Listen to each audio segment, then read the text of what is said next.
O diálogo a seguir é um papo retíssimo, sem curva, entre um aluno, eu, no caso, Ricardo, e um professor, no caso, Tiago, sobre computação, paradigmas de conhecimento e aprendizado.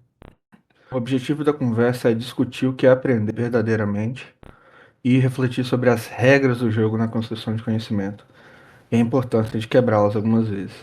Tudo isso é feito com exemplos da computação. Bom, a ideia aqui é discutir primeiro uma parte mais prática sobre três questões que a gente encontra quando a gente começa a estudar, seja qual for o objetivo, né? O primeiro deles, o que é de fato você aprender algo. A gente vai ver que, passando por alto, aprender não é meramente descritivo. Você descrever, você ler e descrever não é bem o que a gente considera aprender. A gente vai discutir qual é o processo que leva a construir esse conhecimento na sua cabeça. E a gente vai discutir no final dessa primeira parte como você sabe que você aprendeu algo, ou seja, como você testa aquilo que você aprendeu. A gente pode começar então falando. Eu quero trazer, eu quero trazer inclusive uma coisa que o Thiago já me falou há um tempo atrás. Não sei se você lembra, Thiago, mas lá quando eu estava estudando arquitetura de computadores, eu falei, cara, como que estuda isso aí, cara? É só ficar lendo mesmo e vomitar na prova? Aí você fez aquela analogia, né? É chamada arquitetura de computadores porque você está construindo um computador na sua mente mesmo, com cada vez mais detalhes. Não sei se você lembra disso. É, eu acho que sim. É, o estudo de arquitetura de computadores, ele é um estudo bem específico dentro tanto da engenharia da computação quanto da ciência da computação, né? Sim, E, como eu sempre falo, a arquitetura de computadores é a ciência da troca, do trade-off, né? Então, você não. Enfim, deixa eu explicar primeiro o que eu disse agora, que é a ciência da troca. Você sempre troca uma coisa pela outra. Você sempre perde para ganhar, perde num aspecto para ganhar em outro. Na verdade, isso serve para otimização em geral, mas a arquitetura de computadores é uma forma de otimização aplicada diretamente a um processador, por exemplo. sim. Um exemplo disso é você, quanto mais específico, por exemplo, vamos tratar de exemplo de extremos, né? Tratar de exemplos extremos para deixar tudo mais claro. Você pode ter um processador, um chip, né, genérico que computa qualquer coisa, né? Seria por incompleto, e ter um desempenho tal. Um desempenho tal. Não quero falar desempenho X, porque isso já é muito. Acho estranho de fazer, mas tem um desempenho. Se você sabe que você vai fazer somente uma aplicação, você pode fazer um processador específico.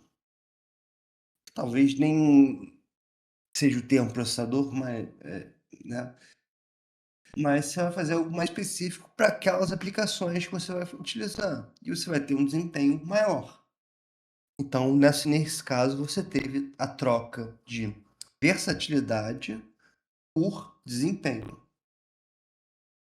No caso de você estudar arquitetura de computadores, é você entender essa questão de que você está sempre fazendo trocas.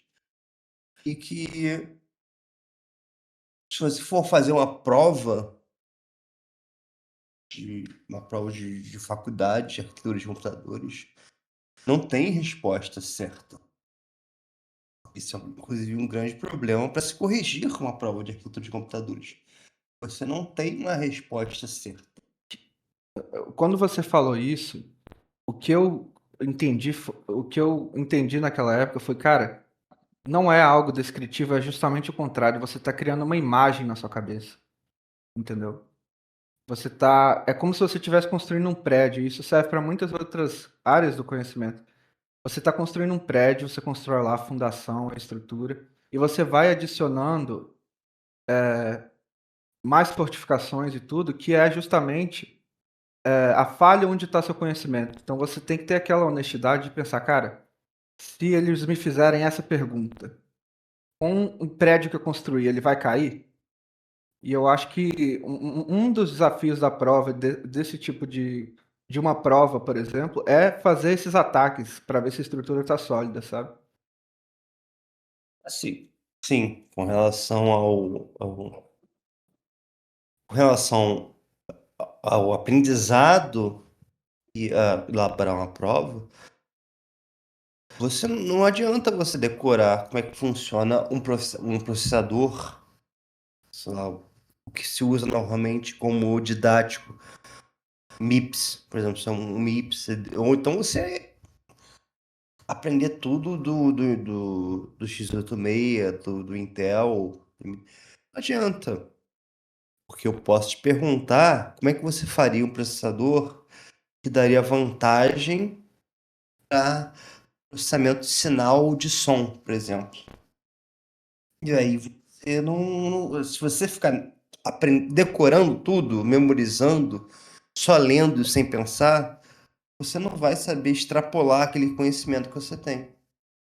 Exatamente. E o interessante é que você vai expandindo cada vez mais esse prédio, você vai fazendo puxadinho com outras áreas. Por exemplo, a arquitetura, você estuda lá arquitetura. Depois você já cai em algo que muda tudo, que é esse seu computador agora é conectado com outros computadores, que é redes. E isso já é como se você fizesse uma outra estrutura em cima daquilo, sabe? Conectando tudo. Se você estuda algoritmos, você já conecta, entendeu? Sim, sim. Aí você já recai em um problema que fica altamente multidisciplinar. Porque, Exatamente. porque você. Você não quer. Novamente, você pode falar: eu tenho esses computadores aqui, todos iguais aos meus, então vamos, por exemplo, distribuir a computação entre eles. Tá, mas até que ponto você pegar uma solução que um cara fez é útil, te adianta? Até que ponto você não está gastando dinheiro, gastando energia, né, elétrica, É, quando você poderia já estar, por exemplo, utilizando métodos que não são exatamente ciência da computação, apesar de serem aplicados à ciência da computação, mas você, você quer distribuir a computação entre diversos nós computacionais, né? Vira um problema de otimização. sim. Então você está preocupado com programação linear na sua formação como aluno? Você está preocupado com combinatória? Você está preocupado com os cálculos? Enfim,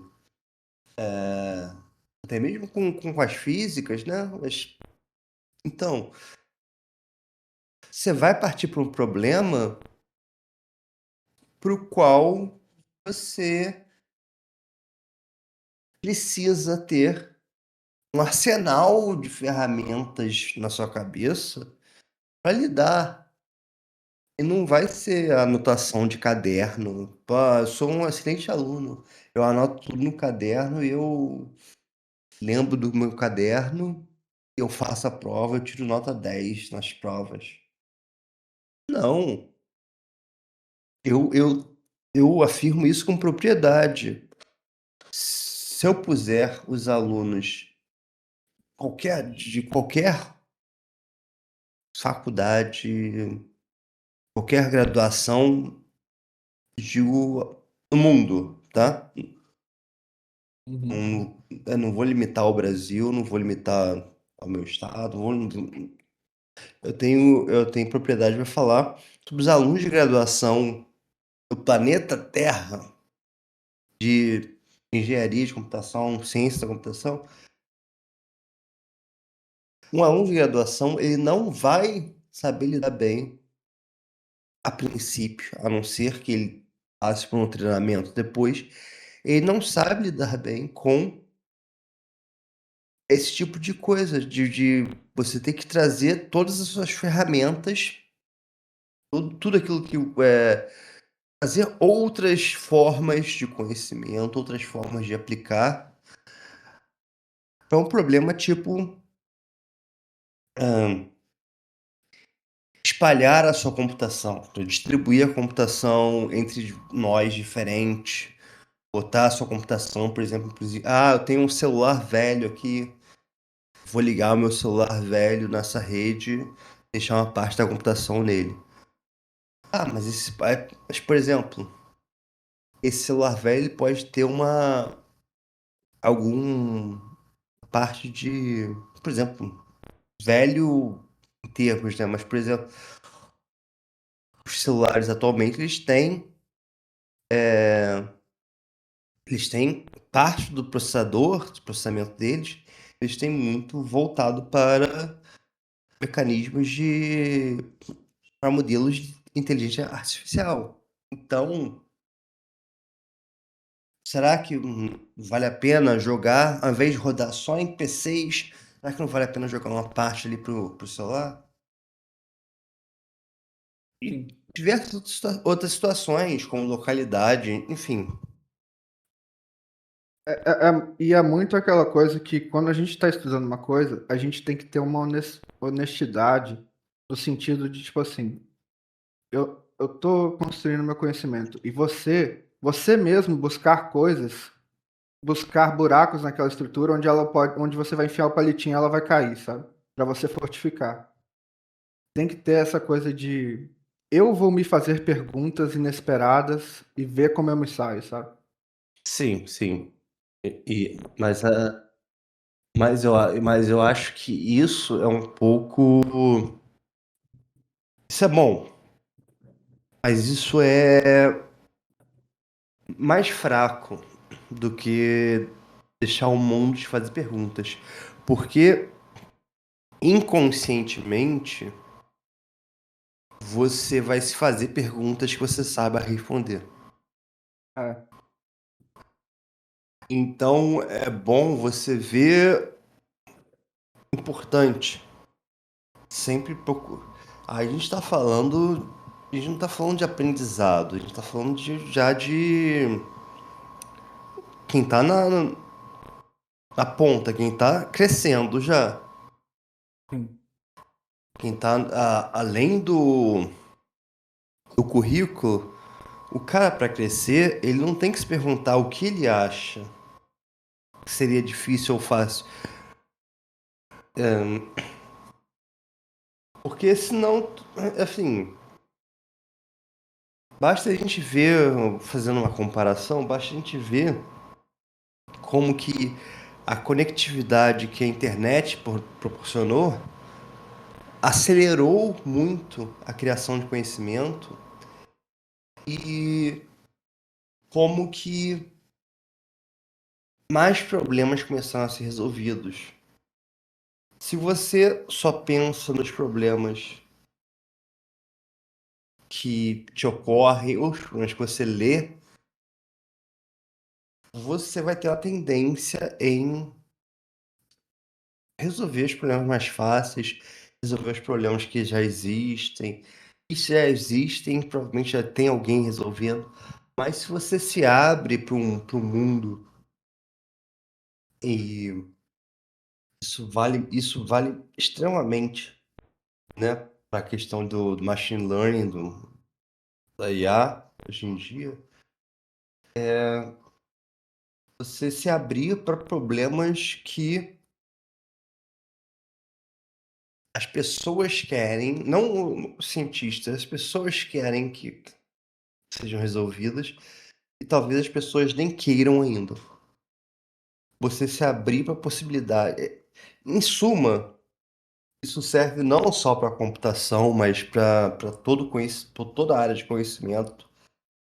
É você se abrir para tudo que você possa tentar resolver. Não só o que já está estabelecido. Se você estiver trabalhando se você for sociólogo, não só você não vai ser um excelente sociólogo trabalhando, sabendo explicar, né, as relações sociais que ocorrem, como estão ocorrendo. Você só vai saber explicar como é que elas estão ocorrendo. Mas se você se perguntar como elas poderiam ocorrer, ou como as pessoas gostariam que elas ocorressem, você tem mais abertura. Obviamente, você vai exercitar a elasticidade do seu cérebro e você vai ter uma maior função mais ampla como sociólogo. A mesma coisa a gente aplica de novo na computação. Se você. Eu costumo brincar o seguinte, que para muita gente, agências de fomento, seria mais interessante. Não, eu tenho certeza que é mais interessante. Eu, por exemplo, isso estou falando de Brasil, né? Mas sim, fazer um aplicativo que reconheça que você tira uma foto, por exemplo, tira a foto de uma cobra. Você viu uma cobra no seu quintal. Tira a foto dela de longe. E aquele aplicativo diz se ela é peçonhenta ou não. Isso é ridículo. Isso não é trabalho para um pesquisador fazer. Talvez um pesquisador recém-doutorado, né? Enfim. Mas isso não é um trabalho de pesquisa. Isso está muito estabelecido já. Isso é simples de ser feito.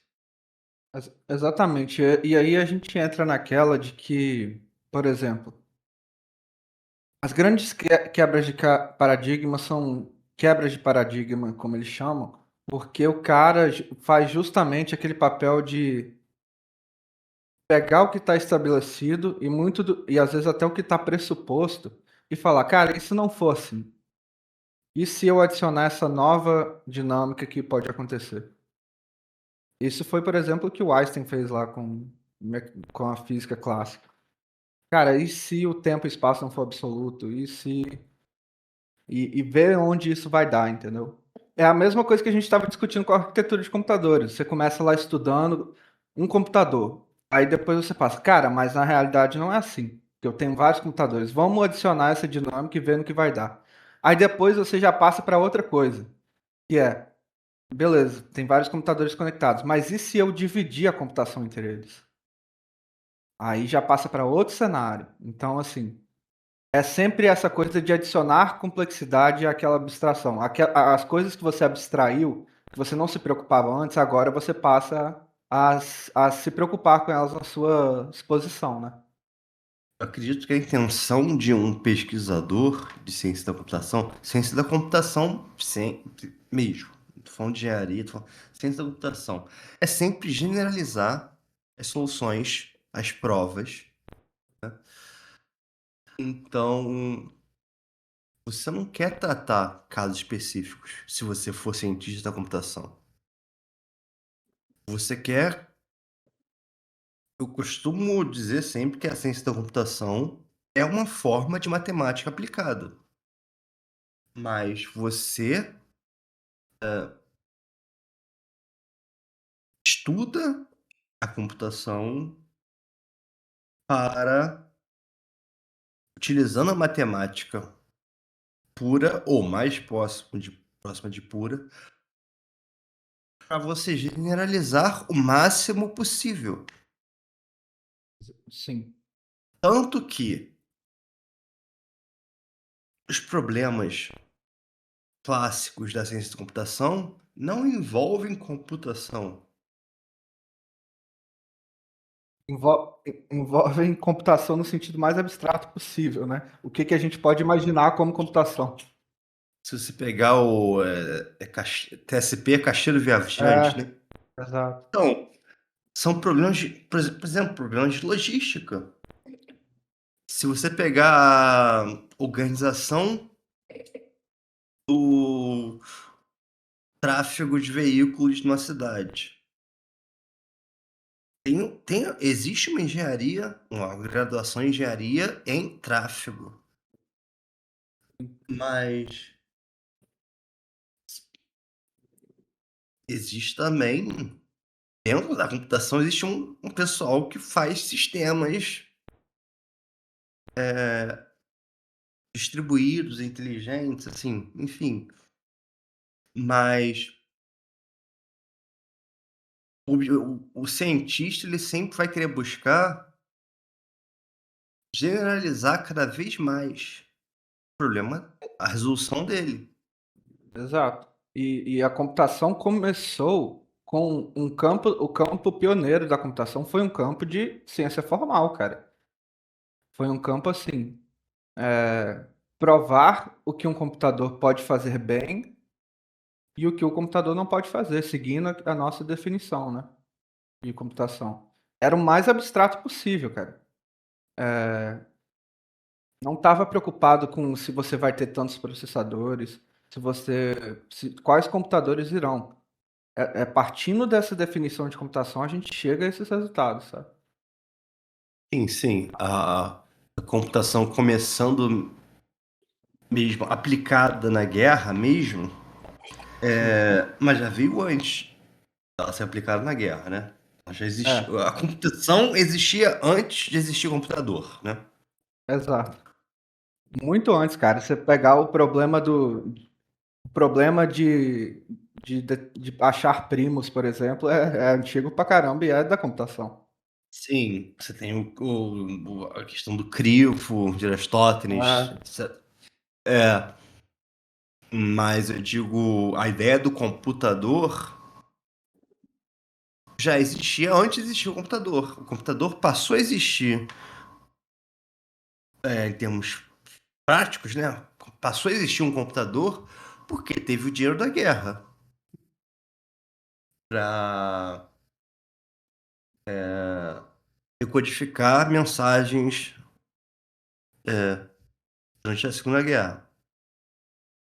Mas já havia ideia antes do que era computação, a ideia matemática do que era computar. Computar seria ser um, ser um computador, uma ferramenta ser um computador seria fazer tudo aquilo, conseguir executar tudo aquilo que seria computável. Né? E aí a ideia de computável vem antes do que é o computador. A ideia de sim, computável define o que é um computador. sim. Então isso tudo vem da teoria formalizada antes de existir o computador. E o problema de formalizar o que é computável também foi um problema que, que assim, passou muito tempo para as pessoas formalizarem mesmo matematicamente o que é ser computável. Se você pegar aqueles caras lá, o Gödel tentou, o Turing que deu a, a formalização mais aceita, né? Mas o Gödel chegou a fazer, aqueles caras do lambda cálculo. Então, tudo aquilo era para formalizar o que é um problema ser computável. Mas essa ideia sem formalização já existia há muito tempo. Na verdade, acho que existia com uma formalização mais abstrata. Você dizer: "É possível", a pergunta já é uma certa forma de iniciar a formalização. A pergunta: "Eu posso gerar, ordens ou tarefas para uma caixa preta, e essa caixa preta calcular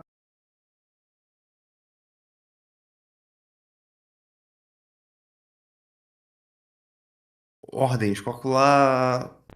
É, é como se fosse assim, ela não tem nenhuma intuição, ela não tem nada.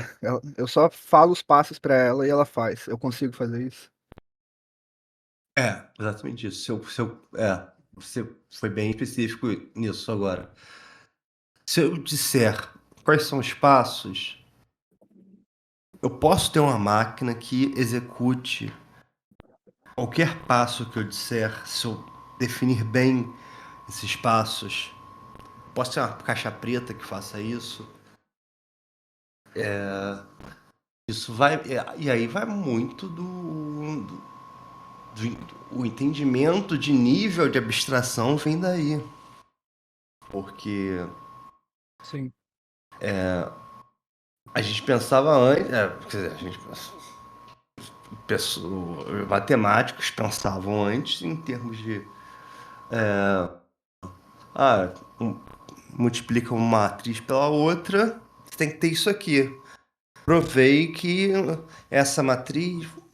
Vamos fazer um exemplo simples. Eu vou fazer uma transformação linear. Essa matriz aqui, bastante simples, composta de seno e cosseno, ela vai rotacionar um vetor da maneira que eu quero. Ok. E aí você poderia simplesmente ter uma máquina mecânica na época que até eu não sei se teve, né, mas você poderia fazer, assim, uma máquina que rotacionasse vetores. sim. Eh, As, as, pri- as primeiras máquinas que surgiram para fazer computação, por exemplo, eram mecânicas, de sim, fazer sim. cálculo. Totalmente Mas, mecânico. sim, uma coisa muito específica, assim, seria uma máquina bem menor, mas, tipo, eu só quero saber vamos supor o seguinte, eu quero vamos mais simples do que isso. Eu quero só calcular rapidamente o ângulo do lançamento de um morteiro para guerra, considerando a gravidade, o vento, talvez, etc. Você não precisa de um computador para isso. Você precisa de uma aplicação que a gente pode dizer que é um computador, mas só faz aquilo. Sim, Mas a partir do momento que você fala, bom, que é o que a gente está discutindo agora, bom, eu quero fazer o seguinte, eu quero ter uma máquina para a qual eu possa descrever o que eu quero fazer e fazer. Depois eu quero descrever outra coisa e fazer. Então eu quero calcular. Eu quero calcular um roteiro depois de perdão, eu quero calcular um vetor depois de uma transformação linear. E eu quero também calcular o ângulo do lançamento de um morteiro ou um canhão, o que for. Se a gente não tem, eu posso ter uma máquina que faz os dois? A princípio, a ideia seria: faz uma máquina juntando as duas coisas. É importante, a computação surge quando você fala: não, eu quero uma máquina que faça os dois, mas é a mesma máquina. Só que eu vou dizer para essa máquina o que ela vai fazer. E aí surge a teoria da computação. Sim. E não é só ter duas máquinas em uma, é a arquitetura dela permitir que você faça tanto uma coisa quanto outra, Sim, né? sim. E aí tanto uma coisa quanto outra, quanto qualquer outra que seja definida como Sim. computável. E a gente entra no contemporâneo e do Turing von Neumann, que ele já define, a definição dele já é uma coisa mais, não diria menos teórica, mas é mais fácil de ser compreendida e aplicada, na verdade, né? Porque o Turing parte para a definição dele, que é muito boa para as definições, para as provas matemáticas, mas para um senso de implementar um programa, o senso de implementar a máquina em si, você utilizar a equivalência e pensar no formato de von Neumann, né, que é CPU, memória e entrada e saída,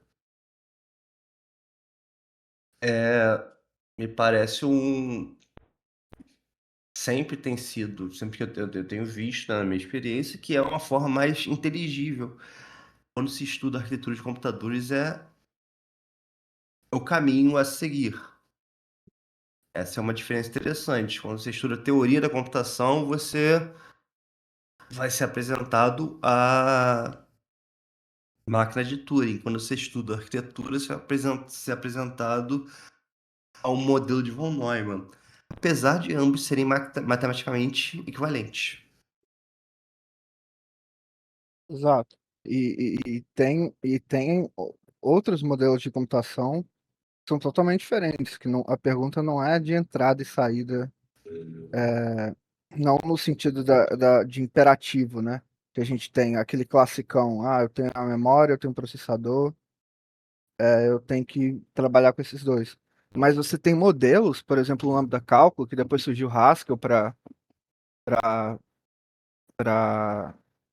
as pessoas realmente conseguirem programar naquilo, que é algo como matemática mesmo, cara. Eu tenho funções que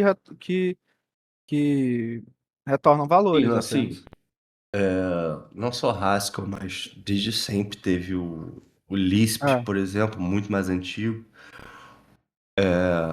A questão aí é justamente romper com as limitações desses modelos.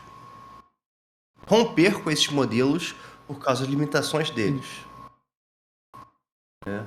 Então, se você exatamente. pensa, se você pensa matematicamente que uma função, por exemplo, se você faz uma função composta, a função é a soma de outras duas funções.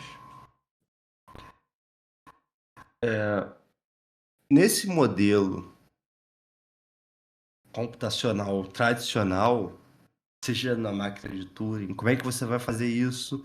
Seja no modelo von Neumann, que são equivalentes, né? Como é que você faz isso? Se uma função. Porque é importante frisar que, apesar de tudo ser teoria, começado com teoria, o pensamento era de que você ia ter justamente um agente, um elemento de processamento, fazendo uma operação depois da outra. E aí, quando você. Isso é uma. O porquê disso já é uma outra questão mais prática, mais tecnológica. Mas quando você chega num ponto em que você cai para o mundo real e que não é assim, não é um elemento de processamento executando uma coisa depois da outra. Você pode dividir a carga com outro elemento de processamento. Nesse ponto, essa forma de descrever a computação em ordens da máquina, ordens sequenciais para a máquina, né, faz isso. Vira a fita para lá, vira a fita para cá, escreve tal, volta a fita para tal, lê da fita, por exemplo. Então, em von Neumann, vai em tal posição de memória, lê tal posição de memória, escreve tal coisa em tal posição de memória, vai para a próxima instrução, para a próxima operação, enfim. Você descrever dessa forma te limita. Desde da forma que a matemática não te gerou essa limitação. O que gerou essa limitação foi a, a forma como o ser humano definiu a computação no início. Se eu disser que uma função é composta de uma soma de duas outras funções, a matemática não está me limitando em nada. As duas outras funções são independentes. Dessa maneira, Sim, é aquela coisa, o princípio da programação funcional, se você for pegar quando surgiu aquelas coisas de função meio recursiva, nome da cálculo cara, você tem funções, você pode fazer a composição delas e você pode usar recursão. Isso que define a computação, nesse caso, entendeu? sim, sim, mas eu acho que o ponto principal da programação funcional é você, por exemplo, quando você diz que x igual a operação um de y mais operação 2 de y, você não está exatamente atribuindo um valor a x. Você está dizendo o que x significa. Você está fazendo uma igualdade matemática. E acho que isso é o maior problema, a maior dificuldade que os alunos têm de avançarem, para eles avançarem no entendimento de programação funcional. Para você entender que quando você faz igual, x igual a alguma coisa, y igual a alguma coisa, você não está fazendo uma atribuição, você está estabelecendo uma relação de igualdade matemática mesmo. E que aquilo vai servir da maneira que serve na matemática. Então, bom, se eu tô falando que aí que vem um grande salto, né? Onde de computação, programação funcional pura, puramente funcional, né? E nenhuma linguagem é puramente funcional. Mas falando só do lambda cálculos, falando de programação funcional pura, se eu falo, por exemplo, que vamos supor, eu queira fazer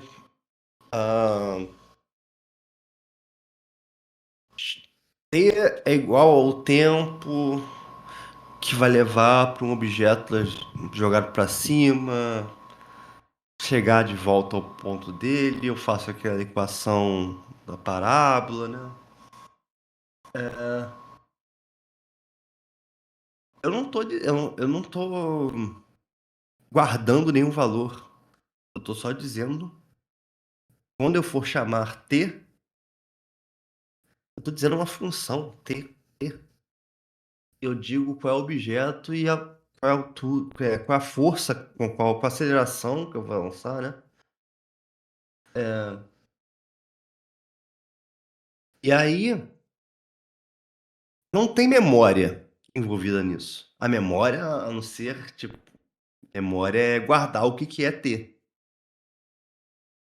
Mas eu não guardo um valor para ter.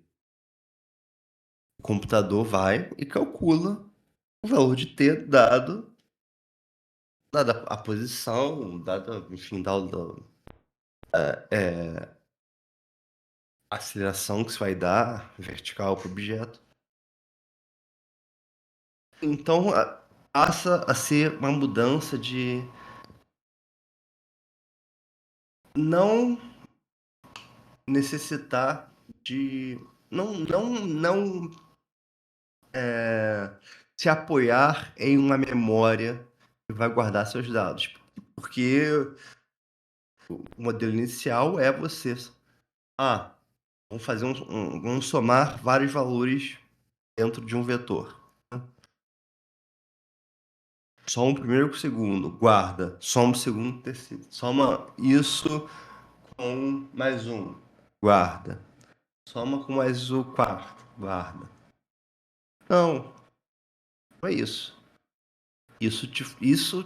Esse modelo de computação, você tem esse acumulador, né, da memória, no qual você vai, pro qual você vai somando aos valores, ele te força a executar de maneira sequencial, ele limita. Ele Exatamente.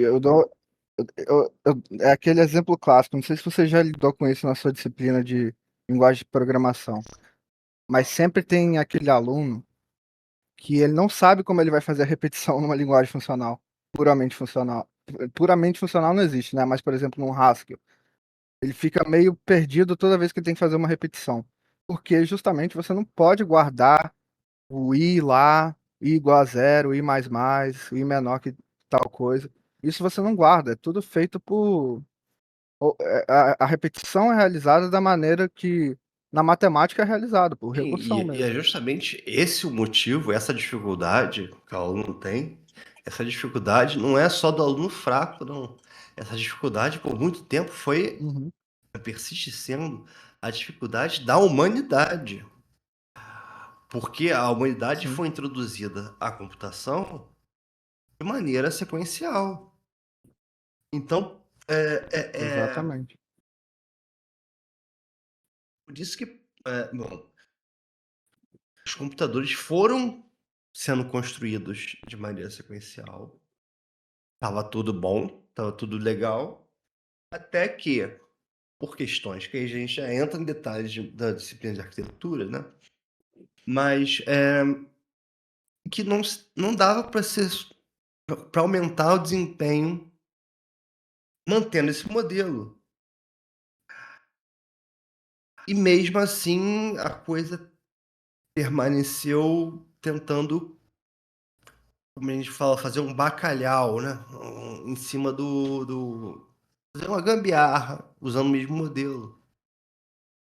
Porque quando começou a computação, sim, nos anos 60, 70, você já tinha propostas de computadores que não seguiam esse modelo sequencial de Turing, de von Neumann, mas eles precisavam ser programados com linguagens funcionais. Só que para é o ser humano ele tem um cérebro. O ser humano ele tem dificuldade de pensar em duas coisas ao mesmo tempo, fazer duas tarefas ao mesmo tempo, né? Isso é natural do ser humano. Para o ser humano, pensar em uma coisa acontecendo depois da outra é muito mais fácil, é mais natural. A dificuldade da recursão é muito maior, porque não é só pensar em mais coisas ao mesmo tempo, mas é tipo assim, eu vou fazer esse passo, mas para fazer esse passo eu tenho que executar aquele. Para fazer esse eu tenho que executar aquele, assim infinitamente. Aí lá no final você termina e vai voltando em todos os Sim, outros passos, sim, sabe?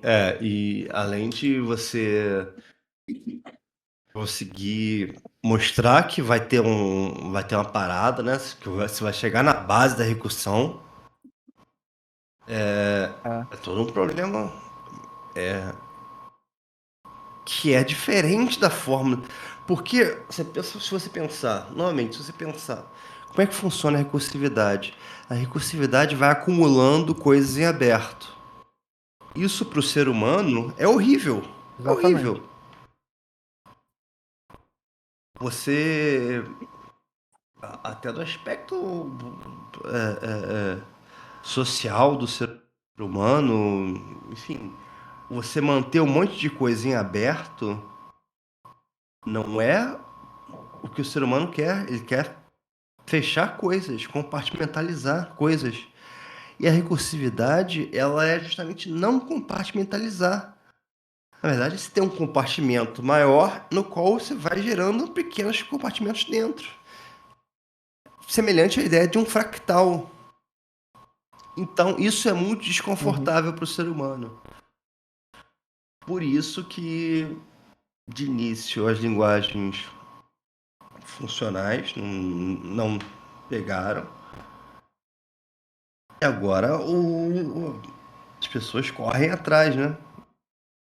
Mas correm atrás de certa forma, sempre tentando facilitar para o público que já existe. Exatamente. E isso é um problema, é um problema que às vezes eu vejo até com a programação distribuída, sabe? É, o- é muito difícil pensar no que pode ser feito em paralelo e o que não pode, sabe? É, no sentido de entender que algumas coisas não podem, algumas coisas dependem da outra, algumas coisas têm que ficar aberto, esperando a outra, e como você vai impedir fazer isso tudo funcionar? Pô, isso é um problema que muito aluno de computação. Eu acho que na universidade que eu estudo, tem aluno que forma sem ver isso formalmente, porque é uma optativa, essa matéria. Sim, eu acredito que a maioria eu diria que bem mais do que 90%, digo com segurança que mais do que 90% dos alunos de graduação em ciência da computação, engenharia da computação, não percebem esse tipo de coisa. E eu volto ao exemplo que eu disse. Se eu digo que eu tenho uma função f, que é composta por f de x, na verdade é igual a f1 de x mais f2 de x.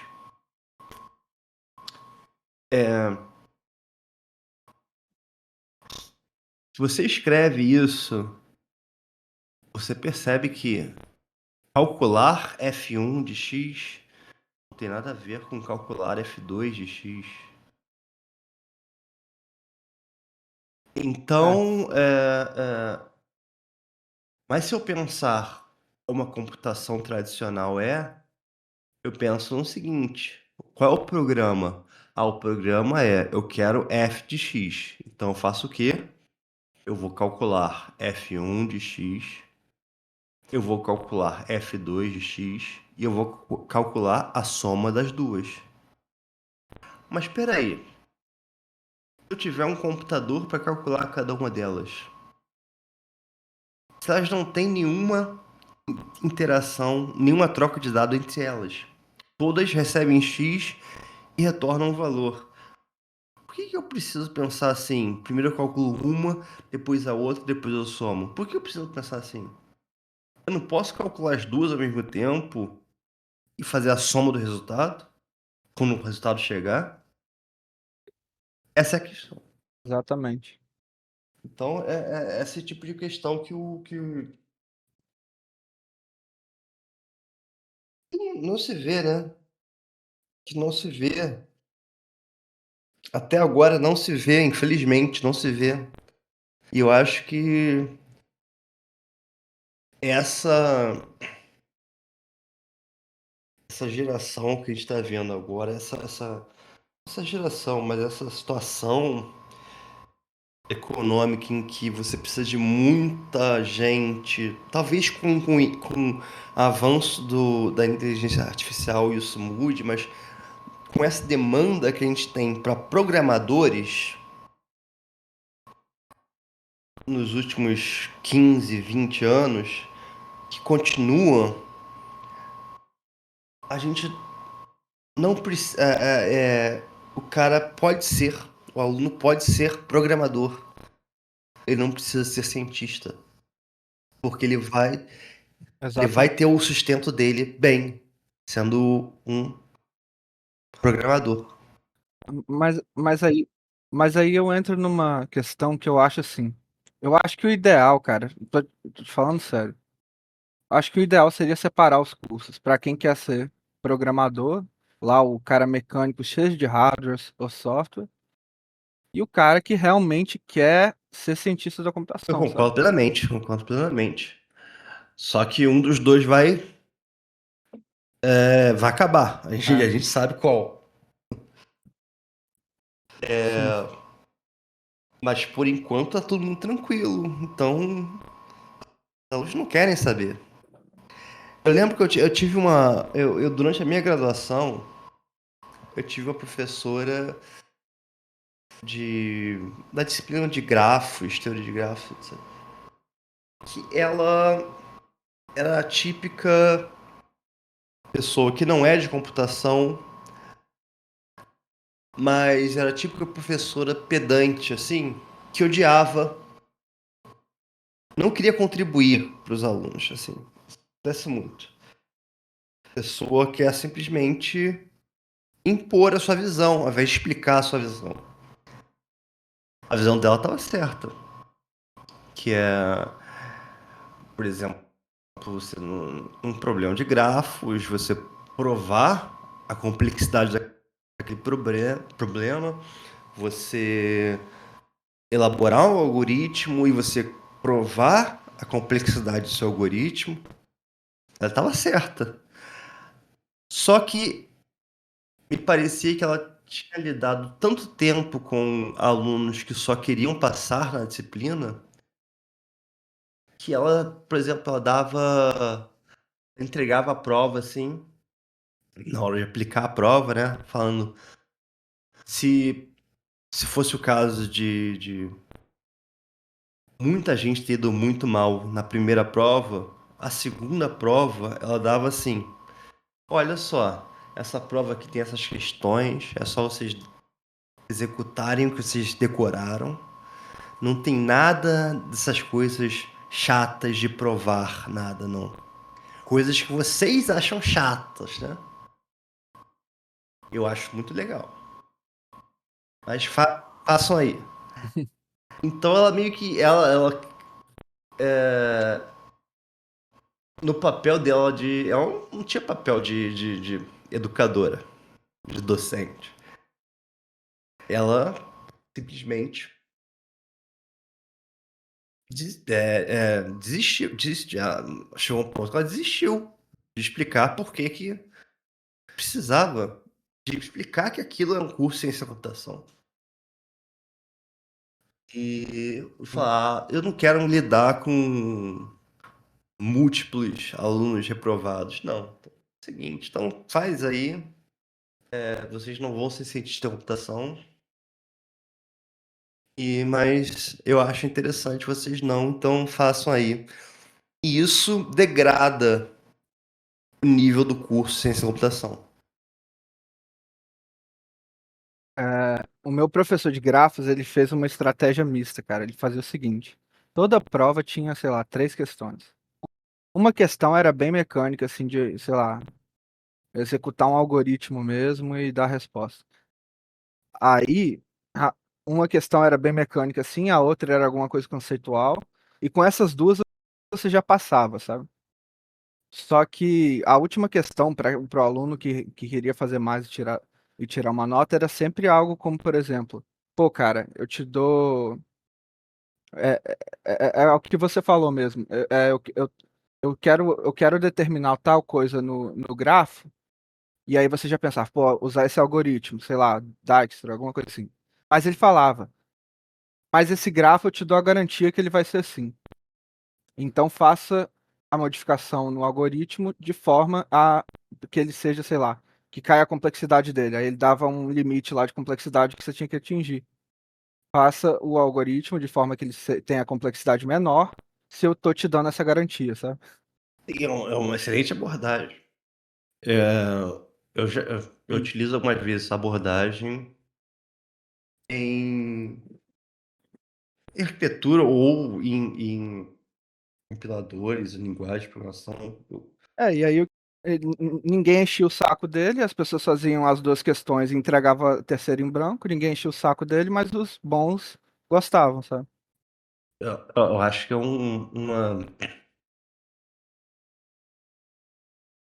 é o melhor que nós temos, né? É a forma que nós temos para lidar com isso, né? Porque não é o ideal, não é o ideal, mas a gente tem que entender que no Brasil, o professor universitário, ele não é só docente. Isso é um problema que a gente tem principalmente com o nosso idioma, né? Se usar professor, a palavra professor para tudo. É professor de alfabetização, é professor do colégio, é professor da faculdade. Quando na verdade o professor universitário, ele tem atribuições bastante mais diversas. Eu diria que a menor das preocupações dele é ensinar, a docência, porque isso acaba ficando automático depois de um tempo, né? Então, em inglês a gente tem a gente tem a mesma palavra, professor, sendo atribuída às funções. Um pouco de ensinar e muito de pesquisar. Professor como dizer, você é um cara catedrático em algo e você desenvolve pensamento, você inova naquilo ali.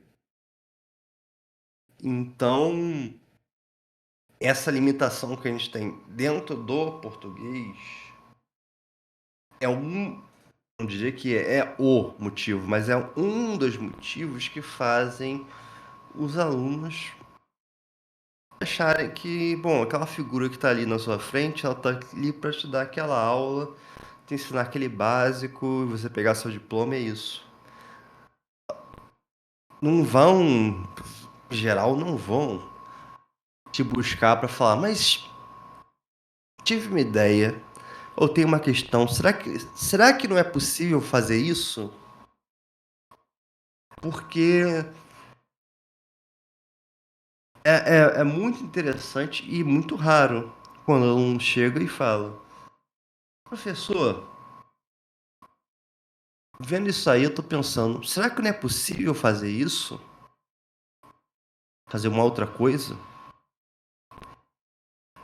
E aí você, não sendo simplesmente um docente daquela disciplina, mas sendo um professor, você pode dizer, não, não é possível. E por que não é possível? Ou você pode dizer, com certeza é possível, já foi feito, te digo quem fez. Ou você pode dizer, o que é o caso mais interessante de todos, você dizer, não sei se é possível, acho que sim, acho que não, vamos trabalhar nisso? E aí já é um outro caso. Aí já é o caso ideal com o aluno ideal. E isso a gente leva não só para alunos, né, mas para a sociedade inteira. Isso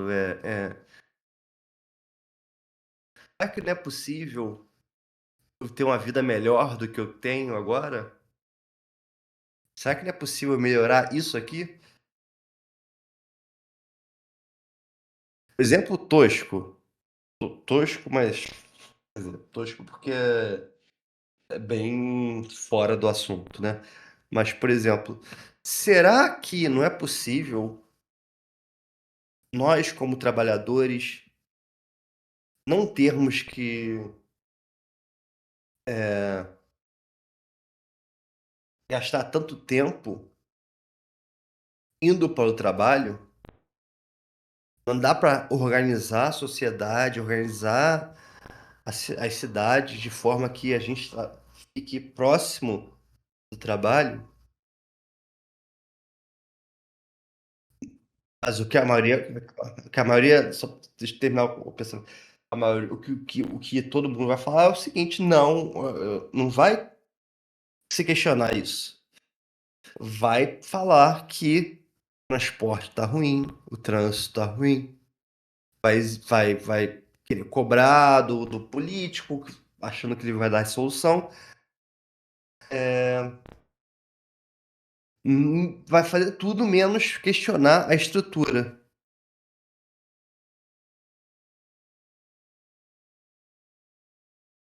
É porque eu sinto que é muito complicado às vezes para a pessoa essa coisa do se, né? E se fosse diferente? E se eu tivesse essa variável a mais? E se eu tivesse isso? E se eu pudesse fazer isso?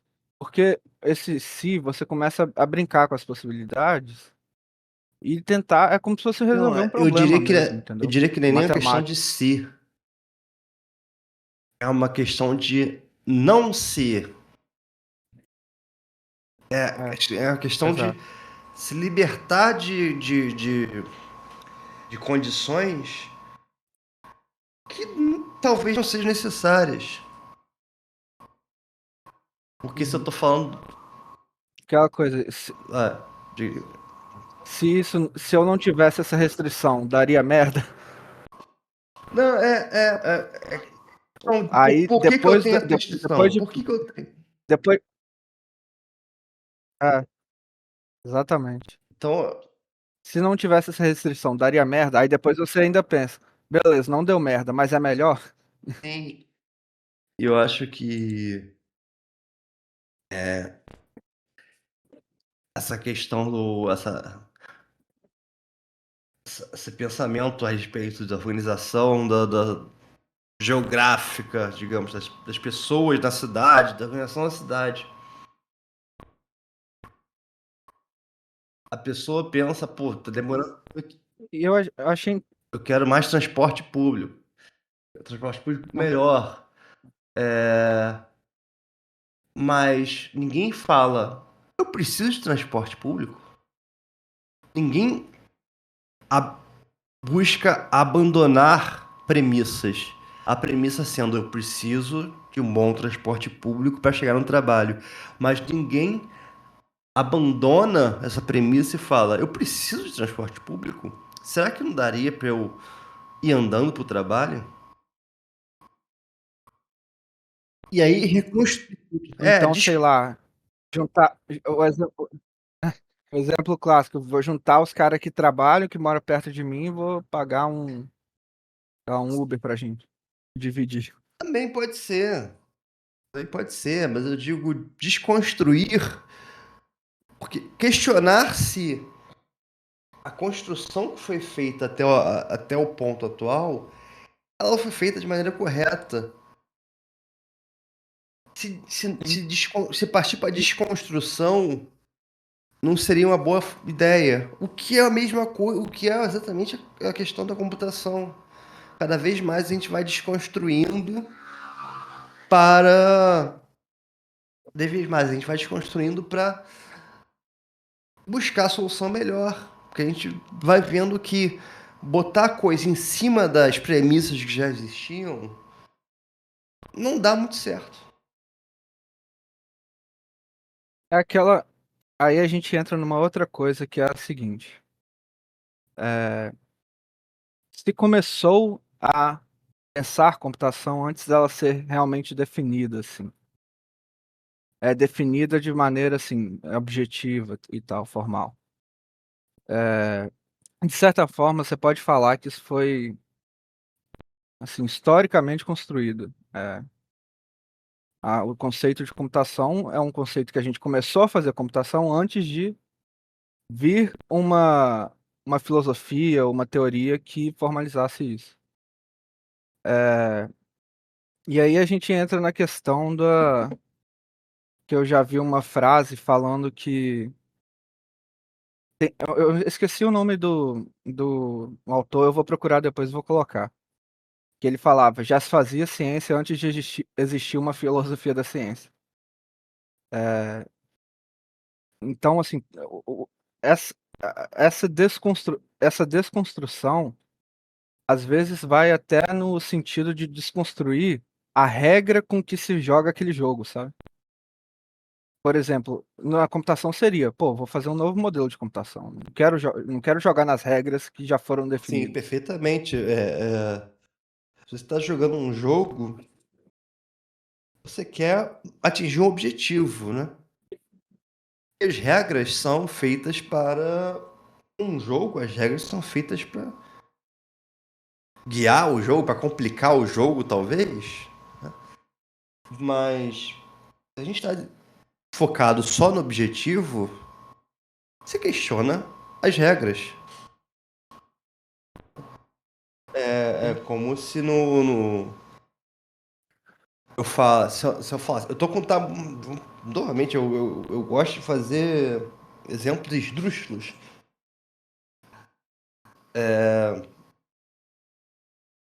Se meu objetivo é derrubar, eu tô com um tabuleiro na minha frente, xadrez. O meu objetivo é derrubar simplesmente derrubar o, o rei do oponente. Eu não posso ir lá dar um peteleco nele. Isso é absurdo, porque o objetivo do xadrez não é você derrubar o rei ou fazer o checkmate, enfim. O objetivo do xadrez é você, dentro daquelas regras, você conseguir se guiar. Por isso que é um jogo. Agora, se eu tenho um objetivo que é eu quero Falando do xadrez do Bob Fischer. de- assim, então, o Bob Fish, ele criou um xadrez em que as peças de trás, elas são aleatorizadas, porque ele queria tirar justamente o aspecto de memorização, tipo, você memorizar openings e cenários já tudo na sua cabeça. Ele queria que você jogasse o xadrez com a noção do jogo o suficiente para saber o que é melhor naquele Se momento, fosse sabe? mais raciocínio e menos conhecimento, né? Isso é Exatamente. justamente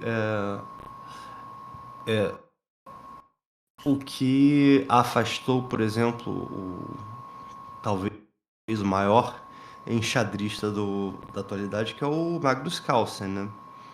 Ele afastou ele É, do.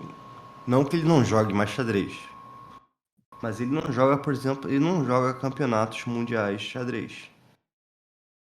Ele joga pôquer, ele joga alguns campeonatos de xadrez, mas ele declaradamente ele já declarou que ele não vê graça em jogar xadrez tradicional, como chamam, né? Que é o xadrez que não tem, que é o, se eu não me engano, o campeonato mundial de xadrez é assim, né? Não tem relógio. Você tem o tempo que você quiser para fazer uma jogada. uhum. Posso estar errado, mas tipo, você tem muito mais tempo do que numa partida. Como é que se chama xadrez rápido? Me esqueci. Aquela que tem um reloginho do lado, aí Não, você faz não, não, movimento não, e não. bate, Mas tem não umas é? que. Sim, sim. Normalmente você tem isso, mas tem a modalidade extrema, que é tipo, você tem 5 minutos só. Cada um tem 5 Caralho. minutos só. É, eu acho que isso aparece, inclusive, na. É, Isso parece. o Bob Fischer, eles dizem que. Pode Não, isso falar. aparece, inclusive, no. Um termo que eu não esqueci. Isso aparece, inclusive, naquela série daquela era enxadrista, que é. Ah, The Queen's Queen's Gambit, Gambit. que ela começa não, ela É. começa sendo dominante no xadrez tradicional, mas quando ela vai disputar com os colegas dela no xadrez rápido, com um relógio com o tempo contado, ela não estava bem, até que ela teve que aprender a se dar bem com xadrez rápido. E a Sim. ideia Mas o ponto que eu, Deixa o ponto que eu tava só querendo completar a trazer. questão do Ah, Magnus tá, pode Carlsen. falar. É que o Magnus Carlsen ele fala que ele não se interessava mais pelo xadrez tradicional porque era tudo uma questão de ter lido os livros, ter estudado as partidas. Era uma disputa de quem leu mais livros, quem memorizou mais partidas. É porque todo enxadrista Sim, sempre começa. é, é, tem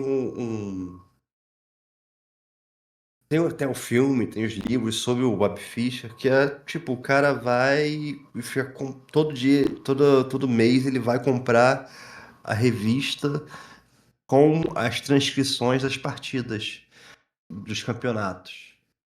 E aí ele decora, isso aqui, para essa posição, melhor fazer isso aqui. Para essa posição, faz isso aqui. Para essa posição, faz isso aqui. Já quando você tem a questão do tempo bem limitado, na visão do Magnus Carlsen, né, você passa a ter que desenvolver a habilidade de raciocínio rápido. sim. Você não vai conseguir acessar a sua memória sobre nessa posição aqui. Já ocorreu essa posição em alguma partida, sei lá, em 1960, e a questão fica toda em volta de.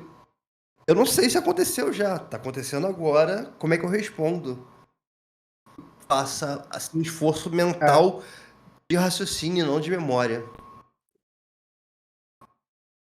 é a mesma coisa do Bob Fischer. Você chega, as peças estão aleatórias, você fala, caralho, eu não tenho como decorar o opening aqui, eu não tenho como decorar nada, eu vou ter que usar o conhecimento de xadrez no sentido de raciocínio para fazer minhas defesas, para adaptar e tal. Só que o ponto que eu tava querendo falar é que, tipo assim, isso é muito diferente de você dar um peteleco no rei. Porque quando você você muda a regra para dar um peteleco no rei, você está acabando com o objetivo. E a mudança de regra do Bob Fischer e de outros tipos de xadrez é justamente o contrário, é potencializar uma área do xadrez que eles acham mais importante, sabe? Em sim, só citando que eu fui olhar e vi que o xadrez rápido ele tem algumas categorias, mas a mais popular é o. Eu esqueci esse termo, o Blitz Chess, que é o xadrez rápido Hum, mais popular, assim. Que é o Blitz Chess, que você, cada um acho que tem 5 minutos. É isso. Mas sim, uma possibilidade é você forçar a agilidade, a outra é essa do Bob Fischer, né? De você causar aleatoriedade de forma que você vai gerar. Você vai necessitar do raciocínio. Vai ser sempre uma solução nova. Nunca vai ser uma solução memorizada. sim. E isso é. Da mesma forma, Sim. isso é o quê? Essa questão de. Não, eu ia falar que Fala. Vai. Pô, tá atrasado. Peraí. Da mesma forma, é, quando você muda a regra, por exemplo, da ciência, ou você se desfaz de um pressuposto, você não está fazendo isso de forma a degradar aquele campo, mas muito pelo contrário, né? Você está fazendo isso para potencializar. Exatamente, era isso que eu ia dizer. Algo nesse tipo. Se você depende menos de conhecimento, não, já de forma alguma parece até que eu estou advogando contra o conhecimento. Não, mas o conhecimento tem que ser ferramenta. O conhecimento não pode ser fórmula. É muito diferente você entre o aluno que fala, tem que decorar isso, e o aluno fala, tem que ter essa ferramenta para conseguir pensar em tal coisa. Conhecimento sendo ferramenta, você proporcionando essa aleatoriedade, né, xadrez Bob Fish, você está utilizando o conhecimento como ferramenta. O seu conhecimento o quê? O meu conhecimento de aí vira eu diria até arriscaria forçar um termo metaconhecimento para descrever ferramentas mentais. Entende? O conhecimento que vai te trazer um conhecimento sobre aquela situação. De como que você cria um conhecimento para aquela situação específica. Isso a gente chamando de um metaconhecimento sem saber se alguém já falou isso ou não, mas para mim faz sentido falar isso agora. Então, se eu tô novamente voltando para computação, para aplicações, se eu tenho um metaconhecimento, né? Se eu tenho treinamento para e as ferramentas para lidar com situações genéricas, eu posso derrubar tudo e construir uma nova solução. Eu posso ver que tem uma. Eu posso ver, por exemplo, posso chegar para ser consultor de uma empresa e ver que há 30 anos o sistema da empresa está sendo construído em cima da mesma base. Você tem 30 anos de código na empresa, tem o código COBOL lá na base, aí você quis avançar, botar um código Java, aí você fez uma gambiarra ali para comunicar o COBOL com Java. E aí você vai avançando, avançando, avançando, a empresa está funcionando, chega um ponto que não tem como. A empresa cresceu, Manter o a comando. empresa cresceu, o mercado cresceu, os competidores estão mais rápidos, não tem como ser oferecer funcionalidades novas, ou não tem como você competir com o desempenho da concorrência. Ou não tem como, simplesmente, por exemplo, você não consegue pegar aquele bolo de várias camadas de software que você fez e jogar para usar uma GPU, uma FPGA. Engraçado que, engraçado que o Bob Fischer, você sabe que o Bob Fischer teve uma história muito conturbada com Sim, sim. xadrez, né? Ele foi campeão do mundo e tal, depois ele ficou meio revoltado e ele fala que o estalo dele para criar o xadrez dele foi quando o Kasparov foi vencido por um computador. E aí ele falou, cara, não, eu tenho que manter o xadrez vivo e o jeito de manter vivo é mais raciocínio, não conhecimento. Porque conhecimento, tudo bem que vai avançar, a IA vai avançar a ponto, por exemplo, de raciocínio.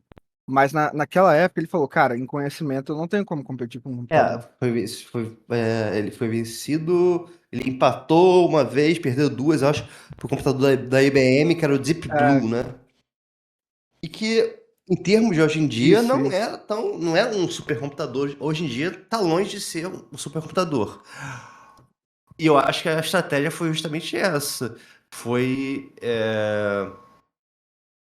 no software do Deep Blue, você tinha muito conhecimento de armazenado. Você tinha muito checar, ao invés de. Não era só algoritmos de inteligência artificial. Você tinha muito checar posições de partidas antigas, né? Você buscar num catálogo de partidas antigas e qual seria a melhor opção agora. Não era só a decisão, não. Era uma consulta de partidas antigas para auxiliar a inteligência artificial. Porque, porque realmente você você simplesmente dando as regras do xadrez, você calcular o próximo movimento, digamos, num programa, é um negócio que se fosse fácil, teria programa imbatível. Teria programa que venceria qualquer um. Mas não é, demora tempo. Demora um tempo. E eu nem afirmo com certeza que seja possível, mesmo com tempo infinito, você garantir seu próximo movimento, né? Mas.